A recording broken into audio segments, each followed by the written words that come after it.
আজকে আমি তোমাদের সাথে তেলের পিঠে বা মালপোয়া রেসিপিটা শেয়ার করব। এই রেসিপিটা আমার দিদা শাশুড়ি নিজের হাতে বানিয়েছিলেন। উনি যে পিঠেগুলো বানিয়েছিলেন প্রত্যেকটা পিঠে লুচির মতন ফুলেছিল। তার জন্য সবার প্রথমে উনি দুধটাকে জ্বালিয়ে ভালো করে ঠান্ডা করে নিয়েছিলেন। তারপর ওই দুধের মতন চিনি দিয়ে দিয়েছিলেন। যে যেরকম চিনি খাবে সেই পরিমাণে চিনি দেবে। চিনির সাথে দুধটা ভালো করে যখন মিশে যাবে তখন অন্য একটি পাত্রে অল্প দুধ আর কিছুটা পরিমাণ ময়দা নেবে।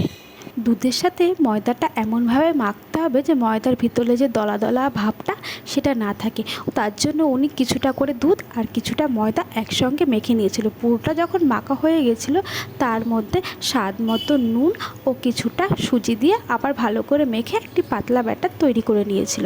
এখানে বলে রাখি, তোমরা ময়দাটা যত সুন্দর পাতলা করে মাখতে পারবে তত সুন্দর কিন্তু মালপোয়াগুলো ফুলবে লুচির মতন। মালপোয়ার গোলাটা যখন রেডি হয়ে গেছিলো উনি 10 মিনিটের জন্য এই মালপোয়া গোলাটাকে ঢেকে রেখে দিয়েছিল যাতে সুজিগুলো ফুলে নরম হয়ে থাকে।